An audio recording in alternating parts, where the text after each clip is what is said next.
महाराज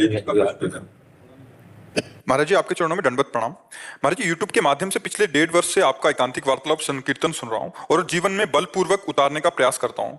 ज्यादातर हार ही जाता हूँ। हृदय की देखो क्या प्रसन्नता है, अब यहाँ थोड़ा समझना है। बलपूर्वक उतारने का जो शब्द है उसमें अहंकार है, और अहंकार से अध्यात्म चला ही नहीं जाता। अहंकार विमूढ़ात्मा करता हमिति मन्यते, मैंने ऐसा किया, मैं ऐसा कर रहा हूं, मैं ऐसा कर लूंगा। अध्यात्म में नहीं हो सकता। जितना होगा वो सब प्रकृतिजन्य नहीं होगा, अध्यात्म में नहीं होता। अध्यात्म में तो अहंकार शून्य मार्ग है ये। जब तक अहंकार है तब तक मूढ़ता, और जब तक मूढ़ता है तब तक अध्यात्म में तो प्रवेश है नहीं। तो शब्द बदलो, भगवान की कृपा बल से जैसा उन्होंने हम पर कृपा की, हम उसको धारण करने की चेष्टा कर रहे हैं भगवान की कृपा बल से। हो सकता है आपका भाव बढ़िया हो लेकिन शब्द गलत हो गए। बलपूर्वक वो अहम करता हमिति मन्यते, मैंने किया, मैं कर रहा हूं, मैं ऐसा करूंगा। अहंकार विमूढ़ात्मा, अज्ञानी अहंकारी, तो वो अध्यात्म में प्रवेश नहीं होता। हो सकता है आपके भाव बहुत निर्मल हो, शब्दों का ज्ञान ना होने के कारण शब्द में त्रुटि हो गई हो, तो आगे से जितने सत्संगी हैं शब्द का सुधार करो। पहले वाणी पवित्र, आचरण पवित्र, तो मन पवित्र। वाणी पवित्र, कोई भी वाणी का शब्द का अहंकार से संबंध नहीं होना चाहिए। जैसे जब से सत्संग सुना तब से आचरण में उतारने की जो लालसा हुई, वो भगवान की कृपा से, आप संतों की कृपा से जितना हमें बल मिला उतना आगे हम संपूर्णतया उतार सकें, संपूर्णतया हम कृपा पूर्वक भगवान के मार्ग में चल सकें। ऐसे मतलब अब चूंकि शब्दों का ज्ञान तो अलग है ना, भाव हो सकता है आपका शुद्ध हो, और भगवान भाव देखते हैं। पर अब यहां आपकी बात और हमारी बात को लाखों लोग सुनेंगे, तो उसका सुधार हो शब्दों का, इसलिए टोका। यद्यपि आपका भाव अच्छा है, क्योंकि आपके शब्द से हमें कड़ुआहट नहीं महसूस हुई। शब्द तो वो बल अभिमान शब्द से जुड़ता है, पर एक होता है कि जैसे भावुक होता है और शब्द बिगड़ जाए तो स्वाद उसका नहीं बिगड़ेगा।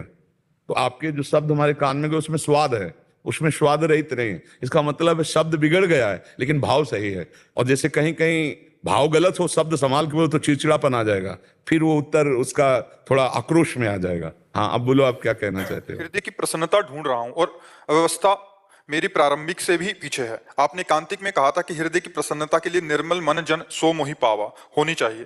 तो फिर मेरे जैसे जो अभी साधना की प्रारंभिक अवस्था में हैं, ऐसे में निर्मल मन की एक चीज यात्रा का क्या इसमें समझो, साधना की प्रारंभिक और साधना की पूर्णता और साधना का मध्य, तीनों शरणागति हैं। एक प्रारंभ की शरणागति और मध्य की और अंतिम शरणागति ही है। अब जैसे प्रारंभिक हम वचन से कह रहे हैं भगवान आपके हैं, शरीर से हम सारी चेष्टाएं करना चाहते हैं भगवान के लिए ही, उनकी आज्ञा के अनुसार, गलत ना होने पाए। मन से भी सोच थोड़ा सही करना चाहते हैं, ये भी शरणागति है। और एक है दृढ़ भाव से, हमारा मन वही जो भगवान की आज्ञा, हमारे आचरण वही जो भगवान की आज्ञा, हमारी वाणी वही जो भगवान की आज्ञा, मन वचन कर्म से भगवान का शुद्ध शरणागत। फिर इसके बाद आखिरी शरणागति, मैं का भी विस्मरण हो गया। मैं शरणागत हूं, आप ही आप हैं, यहां भी आप हैं, यहां भी आप ही बोल रहे हैं, आप ही बुलवा रहे हैं, आप ही चलवा रहे हैं, आप ही सारी चेष्टा। अब असली शरणागति आ गई। जो मेरे वचन से बोल रहे हो मेरे भगवान बोल रहे हैं, जो मेरे शरीर से आचरण हो रहा मेरे भगवान करा रहे हैं, मेरे हृदय मंदिर में बैठे हुए स्वयं सब कुछ कर रहे हैं। मैं हूं ही नहीं, भगवान, केवल भगवान। जिधर देखता हूं वही, अंदर बाहर वही भगवान बैठे। ये हुई पूर्ण शरणागति। अब इस कितने जन्म में होगी इसका कहा नहीं जा सकता, और कितने मिनट में हो जाएगी इसको भी नहीं कहा जा सकता। तो हमें घबराने की जरूरत नहीं, हमें पुकारने की जरूरत है कि हम लंबी यात्रा नहीं कर सकते, आपके लंबे डग हैं। जिन हम हरि की शरण में हैं उनके बड़े लंबे डग हैं। हम कितने मीटर फैला सकते हैं अपना पैर जिसमें चल सके? बहुत ज्यादा तो नहीं फैला पाएंगे, तो इतना फैला पाएंगे पर चल नहीं पाएंगे। जितने में चल सके तो थोड़ा डग है। और भगवान ने जब वामन अवतार लिया, एक डग फैलाया, ब्रह्मलोक पहुंच गया नहीं। तो हमारे लिए तो यात्रा बहुत दूरी है और बहुत लंबी समय के लिए भी है। जन्म जन्म मुनि जतन कराएं, और भगवान के लिए सेकंड की है कि नहीं है? तो हम भरोसा अपनी चाल पे करें कि भगवान की कृपा पे करें? तो अगर हम भगवान की कृपा पे करें तो अभी आनंदित हो गए कि नहीं यार, भगवान चाहेंगे ना तो एक सेकंड में मिल जाएंगे आके, क्योंकि उनकी चाल बहुत है। हमारी चाल तो कितनी चाल है, हम कितना चल पाएंगे। तो गोस्वामी तुलसीदास जी के भाव हैं, मेरे बनाए ना बनेगी कोटि कल्प लो, आपके बनाए बनेगी पल पाव में। पल एक बहुत छोटा समय होता है, उसके चौथाई समय में आप हमारी जीवनी बना सकते हो नाथ, जिंदगी संवार दोगे। प्रभु मेरे से नहीं बन पाई, बड़ी लंबी यात्रा है। हम बाट जोर हैं आपकी कि कब आप कृपा करोगे। यही सच्ची शरणागति का है। हम नाम जप कर रहे हैं, भगवान की कृपा का भरोसा, कोई गलत आचरण नहीं कर रहे।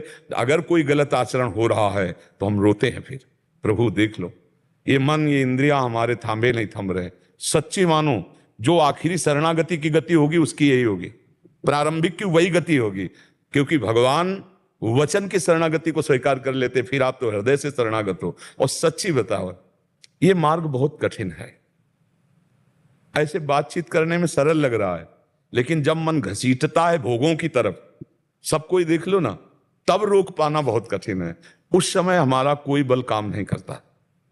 उस समय भजन का बल, भगवान का कृपा बल, ये दो ही काम करते हैं। अब चूंकि संसार में रत रहे तो इतना भजन बल तो है नहीं। आप देख लो कि भाई रात दिन भजन में लगे, वो बल तो है नहीं। तो एक बल है शरणागत। भगवान के वचन है, जो सभीत आवा शरणाई रखियो ताई प्राण की नाई। अगर संसार से भयभीत होकर मेरे आगे सर झुका दिया तो मैं उसे अपने प्राणों से भी अधिक प्यार करूंगा। बस हमको ये बात पकड़ लेनी है। कितने बड़े पापी हम हैं, भगवान कह रहे हैं, कोटि विप्र बद लागे जाहू, आए शरण तजो नहीं ताहू। करोड़ों ब्रह्म हत्या किए हो तो भी मैं उससे नहीं छोड़ूंगा यदि वो मेरी शरण में आ गया, भगवान कह रहे हैं। और एक बात कह रहे हैं, जो नर होई चराचर द्रोही, आवे सब है शरण तक मोही।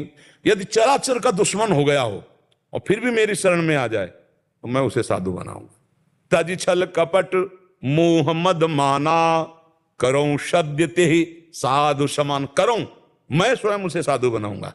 गीता जी में कह रहे, अपिचेत सुदुराचारो भजते माम अनन्य भाग, साधुरेव समंतव्य सम्यक व्यवसिता हिसा। महान दुराचारी रहा हो और उसके दिमाग में आ गया कि भगवान के सिवा कोई हमारा कल्याण करने वाला नहीं, कोई हमारा साथी नहीं। कह रहे मैं उसे साधु बना दूंगा।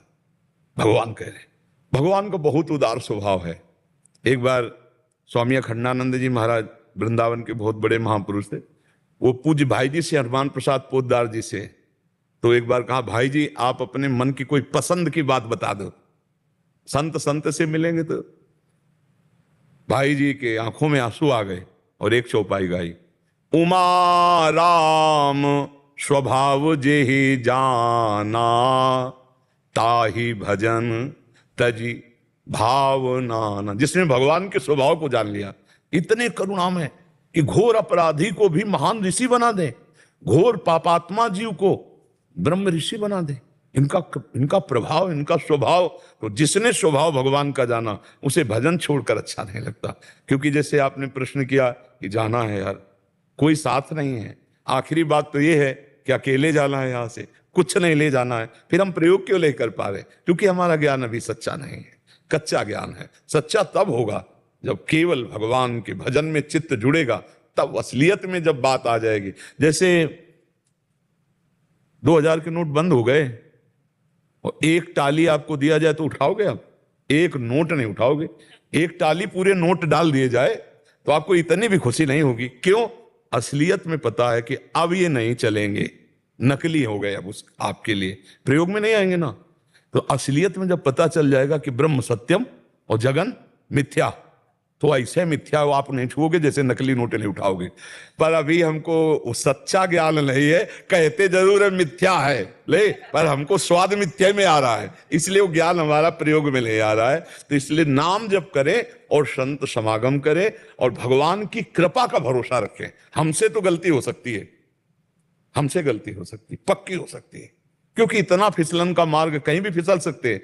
लेकिन जैसे छोटा बच्चा अगर खेल रहा हो तो उसकी जो माँ है वो बच्चा ना देख पा रहा हो कि माँ देख रही कि नहीं, लेकिन माँ की दृष्टि बनी रहती है। वो कहीं ना कहीं किसी खिड़की से, झरोखे से, दरवाजे से थोड़ी थोड़ी देर में खेल रहा है कि नहीं खेल रहा, वो अपने बच्चे पर दृष्टि। अच्छा, माँ तो एक सीमित दृष्टि वाली है, सीमित शरीर वाली है, सीमित बल वाली है, लेकिन भगवान असीम बल वाले हैं। और वो क्या कह रहे हैं, करो सदा तिनके रखवारी, जिमि बालक राखे महतारी। मैं अपने भक्तों की वैसे रक्षा करता हूं जैसे मां अपने बच्चे की।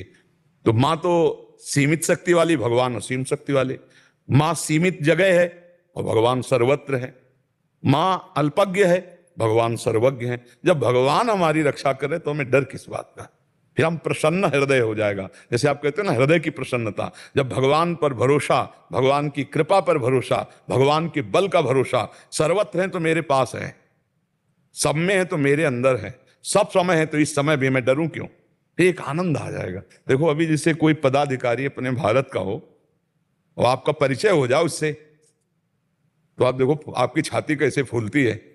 और अखिल कोटि ब्रह्मांड नायक परात्पर इस भगवान तुम्हारे, अब तुम्हारी छाती कैसी होगी।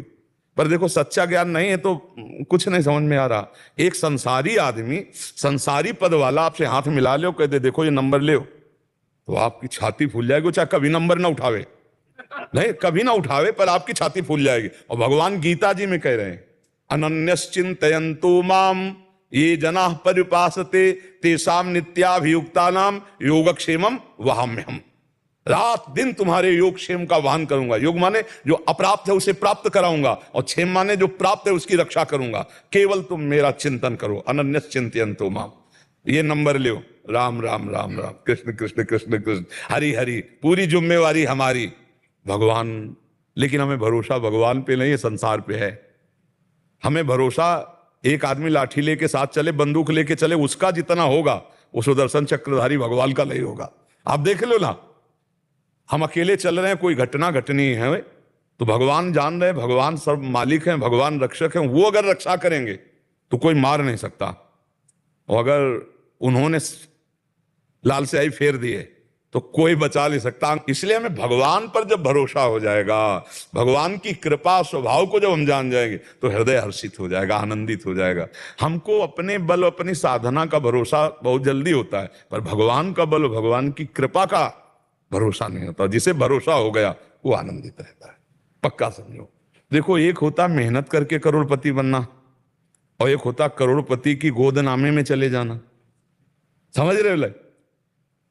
मेहनत करके तो बहुत समय लगेगा, कोई करोड़पति गोद में ले ले तो अभी सेकंड में करोड़पति हो जाओगे। तो अनंत ब्रह्मांडों के प्रभु हमें स्वीकार कर लिए, और जब भगवान की आप वृत्ति में रहोगे तो माया तो अपने आप आ जाएगी। माया को सब कोई भजे, माधव भजे न कोई, और जो माधव को भजे तो माया चेरी होए। माया दासी भगवान की दासी है। आप जब भगवान का भजन करोगे, सब बिल्कुल विश्वास कर लो, भगवान हर समय तुम्हें देख रहे हैं। कोई क्षण नहीं जिस समय तुम भगवान की दृष्टि में न हो। जब नाम जप कर रहे हो, अच्छे आचरण कर रहे हो, तो भगवान की कृपा से दुखों से पार हो जाओगे। एक दिन ऐसी कृपा होगी, निहाल हो जाओगे। हमारी बात मान लो, बस चुपचाप चले रहो। अब जैसे चल रहे हो इस समय और आपको दुख आ रहा है, तो आपको लग रहा है मेरी भक्ति रंग नहीं ला रही। भक्ति का क्या फल जब दुख आ रहा है? भैया ये पीछे की फसल है, भक्ति नई फसल है, अभी शुरू किया है। अब ये जब रंग लाएगी, आपको सच्ची कहते हैं, लोग परलोक सब माला माल हो जाओगे। बात मान लो, नाम जप करो, भगवान का आश्रय ले लो, भगवान की लीला कथा पढ़ो, भगवान की लीला कथा सुनो, संतों का संग करो, संतों की भागवतिक भाव से सेवा करो, मंगल पक्का मंगल हो जाएगा। अब ये लोग थोड़ा इन बातों पर अब विश्वास कम रखते हैं, क्योंकि सत्य मार्ग है। बड़ा विचित्र संसार, छल कपट में उसका श्रद्धा विश्वास होगा और सत्य शास्त्रों में नहीं होगा। देखो, अगर इन सब बातों से काम होता तो महाराज दशरथ जी के जंतुर बांध देते, वशिष्ठ जी नहीं बांध देते कि अब कोई विघ्न नहीं होगा, राम जी का राज्याभिषेक होगा, सब चकाचक होगा। नहीं, सुनो भरत भावी प्रबल बिनक कहो मुनिनाथ, हानि लाभ जीवन मरण जस अपजस विधि हार। ये सत्य बात को समझो, तभी आनंद को